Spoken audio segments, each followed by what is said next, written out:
Ideme do roku 2026. Takže teď už ty počítače kvantové máme. No, V Ostravě třeba. všetci od začiatku počujú, že ty máš krátky pisk.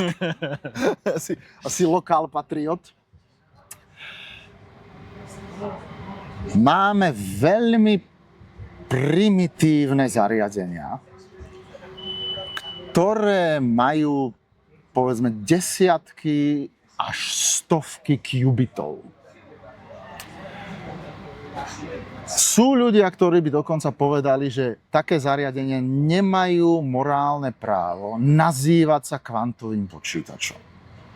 Najprv poďme k tomu, čo to tie qubity sú, alebo čo to môžu byť. Ja som ti to stále kreslil, ten qubit, ako atóm, a naozaj neutrálne atómy, to je jedna z realizácií, že qubit môže byť neutrálny atóm. A my teraz potrebujeme si tie neutrálne atómy nejako izolovať, mať ich niekoľko a manipulovať s každým z nich. A robiť kvantové hradlá. Druhá možnosť je, trošku ľahšie ako s neutrálnymi atómami sa nám robí s jónmi. S ionizovanými atómami, ale to je veľmi podobné, že? Máš elektróny, ktoré sú v nejakých stavoch a meníš si hodnoty pravdepodobnosti, či sú v stave 0 a 1. Máme fotonické kvantové počítače, kde tým kvantovým kde qubitmi sú fotóny, ktoré behajú po optickom stole. No a nakoniec, vždy keď niekde ukazujú kvantový počítač, tak ukazujú niečo, čo tak visí dole hlavou, čo vyzerá ako luster. A to sú tzv. Supravodivé qubity, kde qubitom nie je atóm, kde qubitom je celý taký malý obvodík, ktorý je ale supravodivý.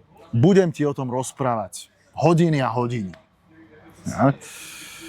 Takže, keď sa ma niekto spýta, že ako vyzerá ten qubit, tak ja sa automaticky musím spýtať, že v akom type kvantového počítača. Ja rád mám prirovnanie, že ten súčasný stav kvantových technológií prirovnávam s automobilmi okolo roku 1900. No, na prelome 19. a 20. storočia. Už sa automobily zmáhali, ale ako vyzerali? Niektoré mali 4 kolesá, niektoré mali 3 kolesá, boli dokonca autá so 6 kolesami. Aký pohon? Vtedy najsľubnejšie vyzerali autá na elektrínu s baterkami. No. Pomaly vystrkoval rožky spaľovací motor, no ale ešte stále existovali automobily s párnym pohonom. Takže veľmi rôzne systémy a my sme v súčasnosti s kvantovými počítačmi v tom stave, že máme, ja poviem, že 4 sú také akože najhorúcejší kandidáti, ale nevieme, ktorý smer je ten pravý orechový. A ešte zaujímavá vec je, že keď chceš rôzne typy toho kvantového počítača, to vyžaduje ľudí s takmer rôznym... To vyžaduje ľudí, ktorí takmer vyštudovali rôzne obory. No, to sú tak iné oblasti, že to je až neuveriteľné. No. Teraz... Takže, to sú qubity. Atómy, jonty, fotóny, supravodivé obvodíky, luster. Každá z týchto realizácií potrebuje kvantové hradlá. Musíme vedieť, ako meniť tie pravdepodobnosti. S atómami a jontami je ten princíp principiálne jednoduchý, že svietiš na to laserami. No? A meníš pravdepodobnosť 0 a 1. Vo fotonických systémoch to odrážaš od zrkadiel a preháňaš to rôznymi optickými komponentami. Pri tých lustroch máš mikrovlnné obvody, ktoré ti menia pravdepodobnosť 0 a 1. Qubity, povedal som, že čo qubity sú. Veľký problém je v tom, koľko ich vieme vyrobiť. Takže ostravský váš kvantový počítač má 24 qubitov. Tie počítače s atómami a jontami majú spravidla desiatky. Tie lustré, najlepšie od IBM a Google, sú v súčasnosti na stovkách qubitov. Porovnaj si to, jak som tu mával s tým klasickým procesorom. Tam som hovoril o počte tranzistorov. Mohol by som povedať, že z toho to zodpovedá, povedzme, 100 miliónom bitov klasických. Hej. Takže sme úplne na začiatku. Ale ľudia povedia, že no tak tam tiež bude Múrov zákon, takže to budete škálovať za pár rokov, tu budeme vždy pridávať tú nulu v počte. Ale ono vôbec nie je jasné, či dokážeme škálovať počty qubitov tak rýchlo, ako dokážeme škálovať počty tranzistorov. Hej? Takže tak.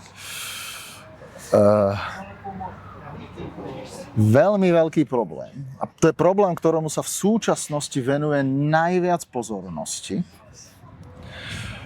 Je, že nemáme plne implementovanú korekciu kvantových chýb. A je to asi taká tá najhorúcejšia oblasť výskumu, aby sme tie qubity mali bezchybové. No? Stále tam nie sme. Takže to je dôležitý krok v tomto. Ale zase těch peněz, co do toho plyne a kolik pozornosti to budí. O peniazoch ja vôbec nič neviem. Nesedíme v žiadnom luxusnom podniku, sedíme v nádražke. Takže súčasný stav. Ináč to je zaujímavé. Čo sa týka možností, že keď teda budeme mať veľa qubitov, že aké algoritmy s tým budeme behať, tak v princípe sme na tom veľmi podobne ako pred tými 30 rokmi, že stále sú tie oblasti 3. Simulácia pohybu elektrónov, rozklad veľkých čísel na prvočísla a spriaznené kryptografické fičúriny a hľadanie v databázach s tým súvisiaca optimalizácia. Nemáme o moc viac algoritmov vymyslených, ktoré budú bežať na kvantových počítačoch rýchlejšie ako na klasických. V súčasnosti s tými jednoduchými kvantovými počítačmi, mimochodom myslím, že ich okolo sveta existuje tak okolo stovky, no, takých ostravského typu alebo IBM, Google typu. Neexistuje žiaden problém, ktorý by sme v súčasnosti vedeli na kvantovom počítači vyriešiť rýchlejšie ako na klasickom počítači. A tu som urobil chybu a ja to nevystrihnem, aby to všetci videli, lebo som zabudol povedať jedno slovo. Žiaden praktický problém. No. Nepoznáme žiaden problém pre nás užitočný, ktorý by bol rýchlejší na kvantovom počítači ako na klasickom. Boli zrealizované riešenia úloh takých, že riešenie tej úlohy bolo vykonané na kvantovom počítači a bolo omnoho rýchlejšie ako na klasickom počítači. Jedná sa o typ úloh, ktorý práve využívajú tieto pravdepodobnostné vlastnosti kvantových systémov. Je to generovanie nejakých rozdelení čísel. Keď to v roku 2019 prvýkrát dosiahol Google, dal tomu krásny názov Kvantová nadvláda. A ja si to pamätám. Nádherný příklad skvělého marketingu. Ja si to pamätám. V každom jednom médiu. Noviny, časopisy. Google dosiahol kvantovú nadvládu. Vtedy mali, ak si dobre pamätám, počítač s 52 súpravodivými qubitmi. Vyriešili nejaký problém, ktorý im na tom frčal rýchlejšie ako na klasických superpočítačoch. Nadvláda. Wow. No a ešte bombička. V angličtine oni to nazvali quantum supremacy. No? Čo Američanom šibe, to vieš. čo mi sa strašne pripomína nadvládu bielej rasy a Ku Klux Klan a toto totálny shitstorm. Dnes sa to už musí nazývať ináč, že kvantová výhoda, quantum advantage. Takže tak. Keď si takto kvantovú nadvládu zadefinujeme, bola dosiahnutá už pred viac ako 6 rokmi. Nejaká ozajstná nadvláda to nie je. Tak. Nech sa nám tie kvantové počítače daria.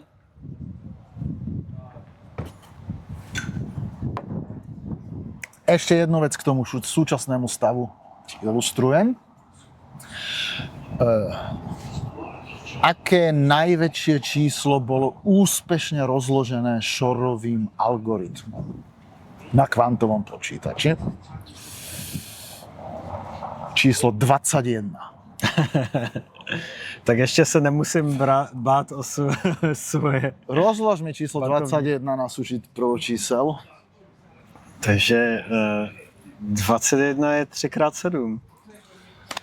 Si na rovnakej úrovni ako kvantový počítač. Prvýkrát to bolo urobené v roku 2012. Ohľadne veľkosti čísla odvtedy nebol progres. Bolo to urobené potom na rôznych typoch. A taká perlička, keď to naposledy urobili na tom supravodivom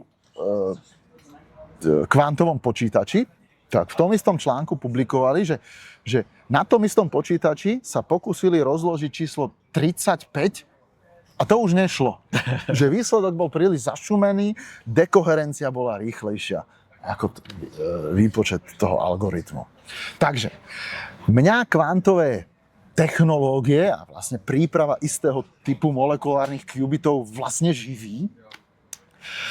Ale spomínal si média a spomínal si promo a maľovanie budúcnosti. Ja absolútne žasnem. Absolútne žasnem, čo aj dobrí vedci skrátka hovoria do médií. A pravdou je, nikto z nás nemá kryštálovú guľu. Čo ľudí zaujíma najviac, sú tzv. Kryptograficky relevantné kvantové počítače.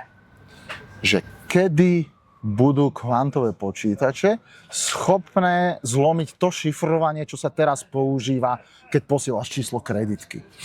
Jediná férová odpovede neviem, ale viem, čo na tom treba. Treba na to 1 000 000 qubitov s implementovanou korekciou kvantových chýb. No.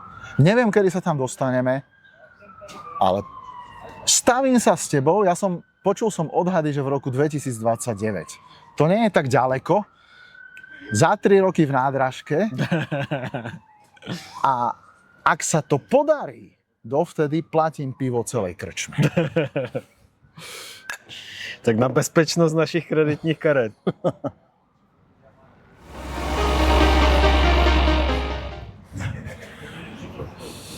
Ešte taká perlička, keď som ti hovoril, že nie je žiaden praktický problém, kde kvantové počítače pomáhajú. Pred pár mesiacmi bol v Nature zaujímavý článok, kde vlastne využili túto vlastnosť z kvantovej nadvlády, generovanie rozdelení na generátory náhodných čísel. Že keď máš generátor náhodných čísel, tak je strašne dôležité, aby tie čísla boli naozaj náhodné. A oni ukázali, že ten kvantový počítač, rozdelenia, ktoré generuje kvantový počítač, sú naozaj náhodné, lebo tam je tá prirodzená vlastnosť tých kvantových systémov. A nazvali to, majú to patentované, že certifikovaná náhodnosť.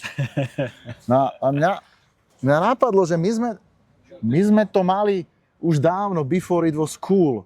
A ja keď si zoberiem prejavy niektorých našich politikov, a že by som tie bláboli preklopil do rozdelenia čísel, tak to je certifikovaná náhodnosť ako vyšitá.